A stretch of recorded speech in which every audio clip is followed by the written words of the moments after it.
Hello and welcome. I'm Adam with Push the Envelope, the channel that gives you everything artificial intelligence and machine learning. This is part 2 of our Making a Neural Network from Scratch series, and we are going to be implementing gradient descent within Python. If you didn't check out our first video, I went through the theory of gradient descent, some of the math and underlying principles of it. I highly recommend you check that out before you go ahead and implement the code in this video. You are going to want to know how gradient descent works and why it works. Trust me, when I started out, I didn't think I needed to know it, and I was just going to go ahead and implement neural networks and gradient descent on my own and figure it out along the way. I was wrong. You definitely want to know the theory and how it works before you start diving into neural networks and start diving into some more of the complex machine learning. Gradient descent is the cornerstone of machine learning, especially deep learning. So if you know the fundamentals up ahead of time, then it's going to help you that much in the future when you start implementing these complex models. You're going to understand why they're making their decisions, how they're being trained, and it's just going to make you a better programmer. For those that are joining from the first video, welcome back.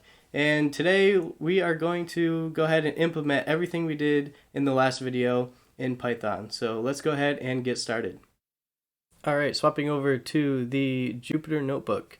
First thing I'm going to do is import some modules. So I'm going to be doing most of this in NumPy. So I'm going to be importing NumPy as MP. Other things that I'll need is I'll use matplotlib.pyplot to visualize some of the data that we're going to be using. And then I'm going to actually be from sklearn. Sklearn has this data set, has this module called datasets that I'm going to be using to actually create some of our fake data.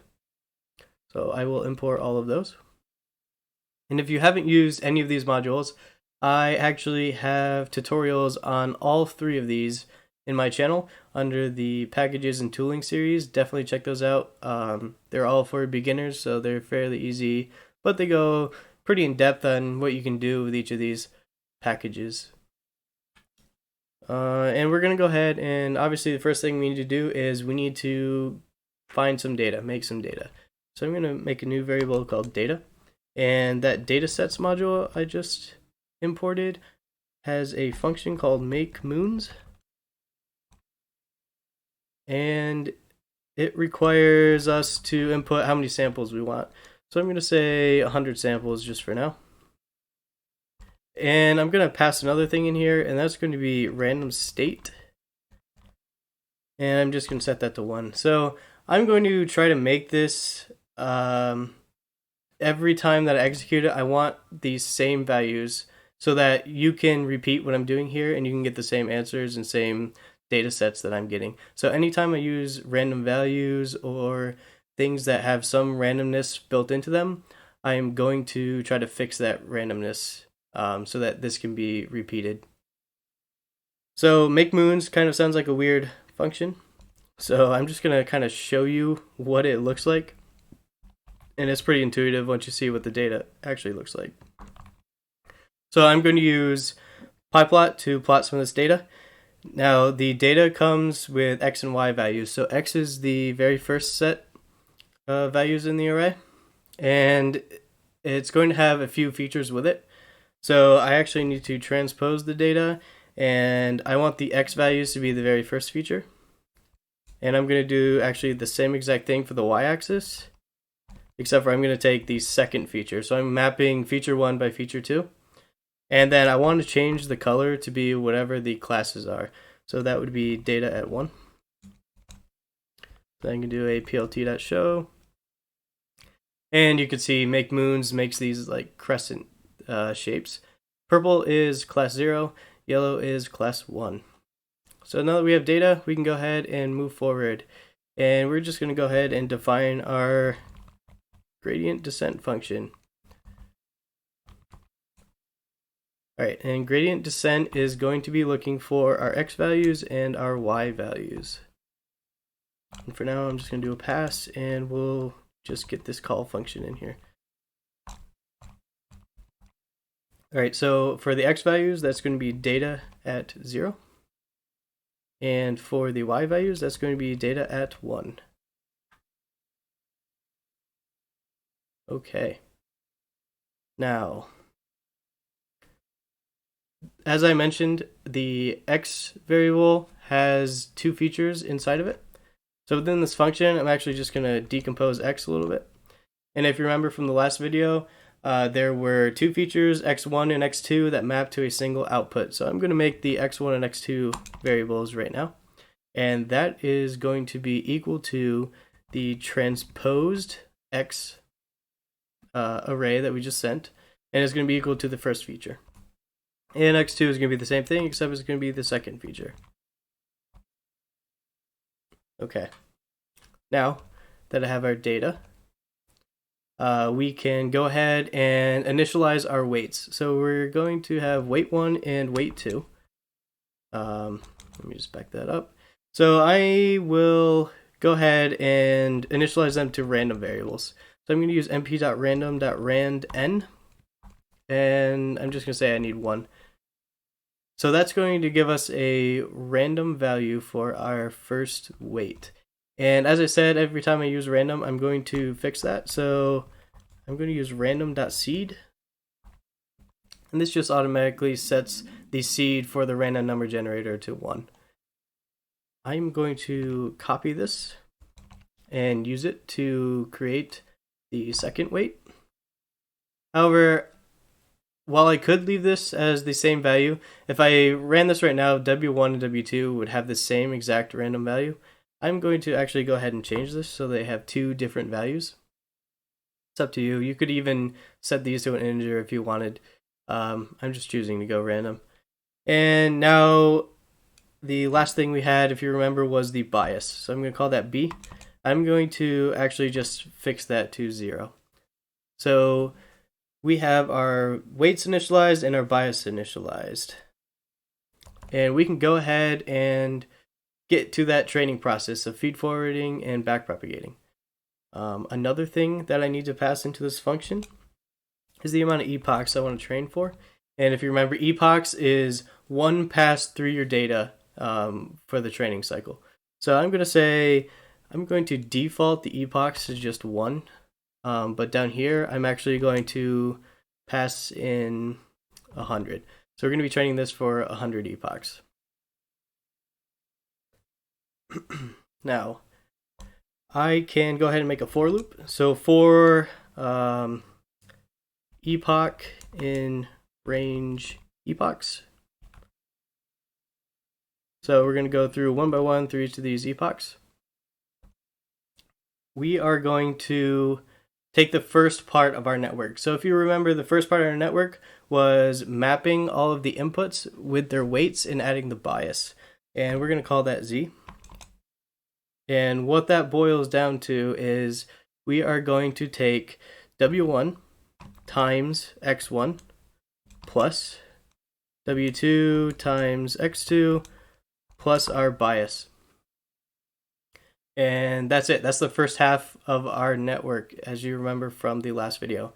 Now, the second half of that network was passing it through our activation function. And we were using the Sigmoid activation function. So I'm going to go ahead and define a new function called Sigmoid. And that is just going to take in X. And what that's going to do is it's going to return the function of Sigmoid. So that was 1 over 1, let me space this out just so it's easier, 1 over 1 plus np.exp of negative x. So this is 1 over 1 plus e to the negative x. Now, since I'm using NumPy, I can actually pass an entire array in here, and this Sigmoid function will spit out an entire array that has been calculated using this equation. So that is one of the powerful things from NumPy. It would be super useful for us here. And so coming back down to our gradient descent function, we can actually get our final y hat values, which would be equal to sigmoid of the z value that we just calculated. So first half of our feed forward function and passing that through our output layer will give us y hat. So our feed forward is done. Now is the part where we need to start defining and calculating the derivatives for our our loss function, and then the derivatives to update the weights and the bias. So let's go ahead and do the loss right now. And if you remember the last time, we were using log loss, so I'm going to define log loss up here.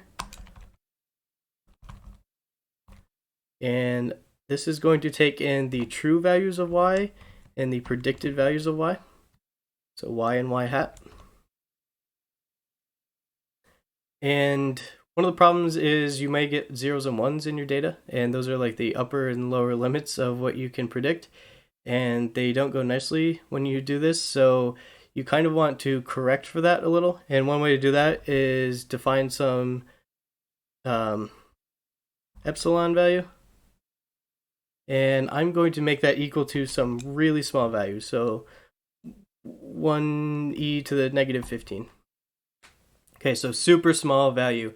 And I'm just going to replace all of my zeros in the data with this super small value and replace all of the ones with 1 minus this super small value. So they're still at the very ends of it, but they're not equal to 0 and 1, so we can still easily make this calculation. And so we're going to redefine y hat as y hat.clip. And clip is just going to take those anything lower or higher than this value, it's going to change that. So it's going to change zeros to this epsilon value. And it's going to change the ones to this 1 minus epsilon value. And now that we've taken care of that, we can actually go ahead and implement the log loss function, which is np.mean of y times np.log of the y hat. And then the second part of the equation is plus 1 minus y times the np.log of 1 minus y hat. All right, so that is our log loss function. I kind of hand waved it for the tutorial before this. Again, don't worry too much about the log loss function. That is the equation. You can just copy it. And we will go ahead and move on down to the gradient descent function again. And this is where we are going to call the log loss. And we are going to pass, obviously in gradient descent, we passed in y, so we have those values. So we're going to pass y and y hat.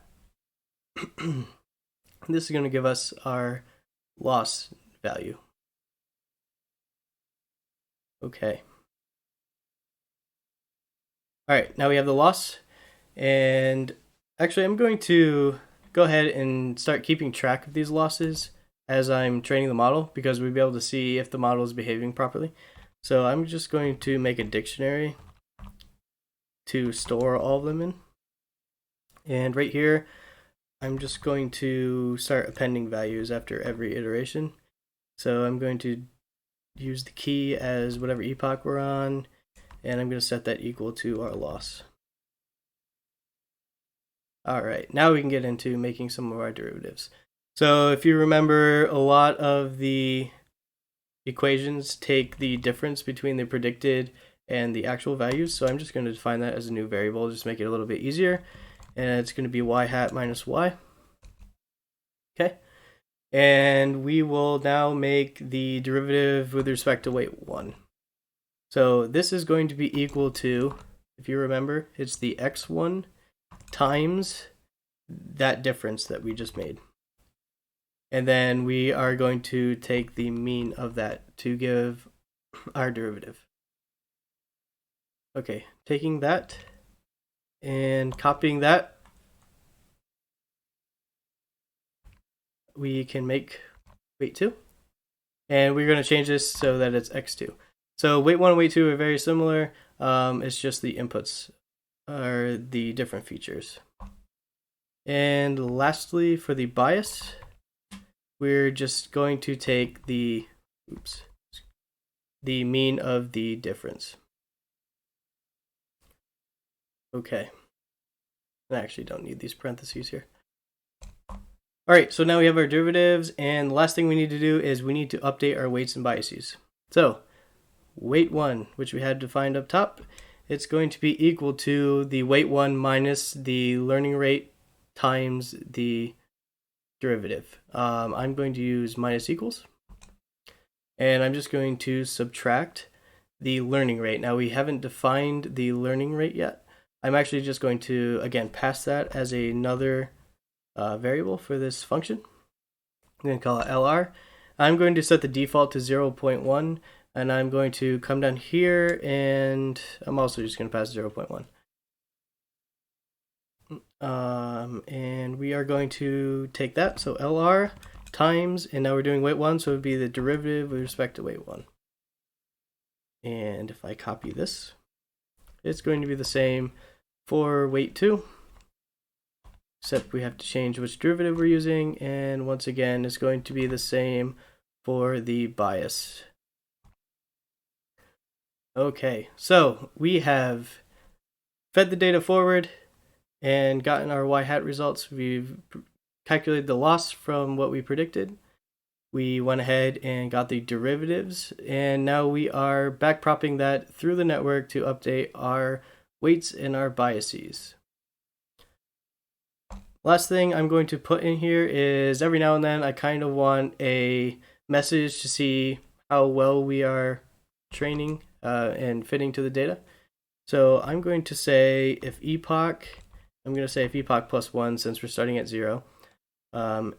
If this is equal to modulo, or if this modulo 1000, if this modulo 10 equals 0. So every 10th epoch, I want it to print out a message is what I'm doing here. So I'm going to print the epoch. And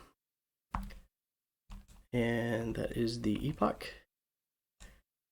Followed by a divider. And I'm going to use, I want to see the weights as well. So I'll do weight 1. Now the weights are going to come out in a array, and it's also going to come out with a lot of values, so I don't necessarily want to see all the values, so I'm going to round it, and that'll be weight 1, and it's in an array, so I just want the first value, which is the only value, and I'm going to round it by 3. Now this right here will be the same for weight 1, or sorry, weight 2, so I can do the same thing. And let me move this so my head doesn't get in the way. And it's actually going to be the same thing for the bias.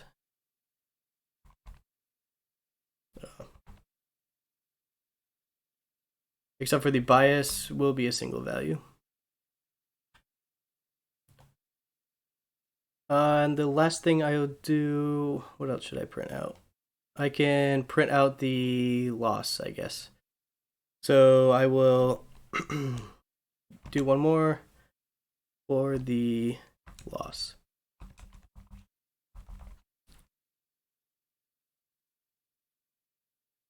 And I'm going to go ahead and round the loss as well. Okay. So I know this is a lot here, but it's just printing out epochs, the weights, the bias, and the loss. Okay. Now we should be able to go ahead and run it. The last thing we're going to actually want to do though is we want to return the weights and the biases back to the main. So weight 1, weight 2, and bias. And this is going to allow us to make predictions and repeat what we just did. Okay, that should be everything. I'm going to go ahead and run it. And actually, I'm going to, again, since the epoch starts at 0, I'm going to increment it by 1. And I'm going to rerun this again. There we go. All right, so you see every 10 epochs, it is printing out a status message. It is printing out the weights, which are changing. It is also the bias as well. And the loss is going down. All right, so that's good. Our loss definitely is converging onto something. We probably need to train for more, but first I am going to go ahead and right before we return, we saved all those losses in a dictionary, and we're going to see if we can just plot them and see how the loss is looking over time. So I called that loss dict, and the keys are going to be the x value, and the values are going to be the y values. And we will plt.show and run this again.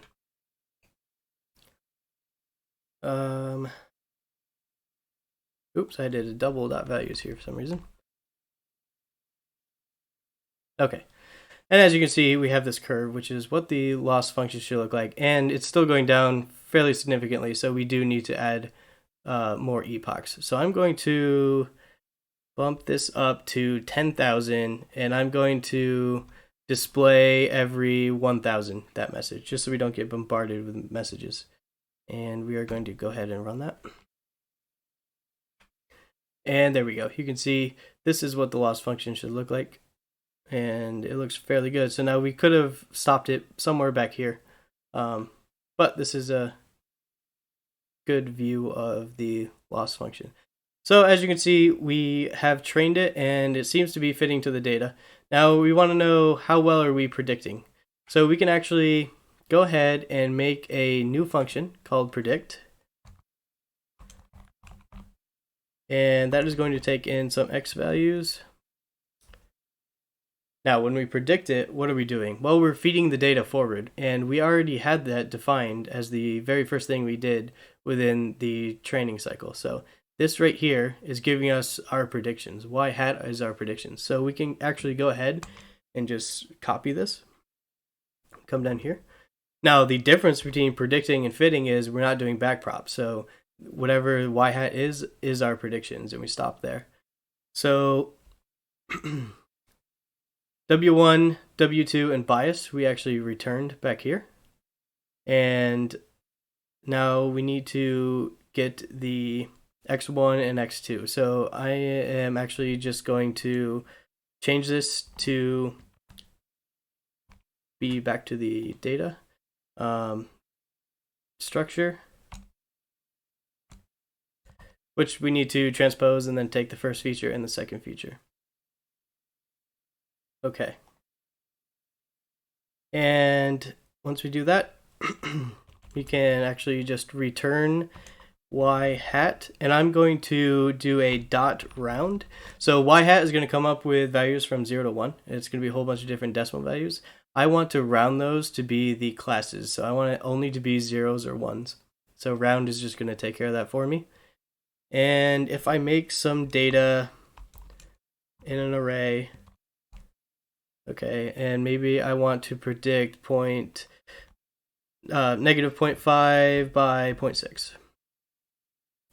All right, so a single data point. Now it's expecting the one single data point to be its own row. So I had to do a double bracket here.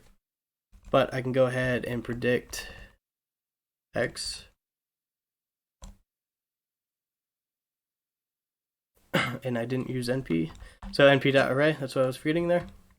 All right, so it is predicting this point as 0. I'm not sure if that's right or not. So I'm actually going to just add something in here to visualize where that point actually lies. So I'm actually going to go back up to the top, and I'm going to steal that function that printed the scatter plot, and I'm going to take that down here. All right, so now we're going to be predicting the original data, and I am going to add a line in here, do another plt.scatter, and I'm going to add the point that I just predicted.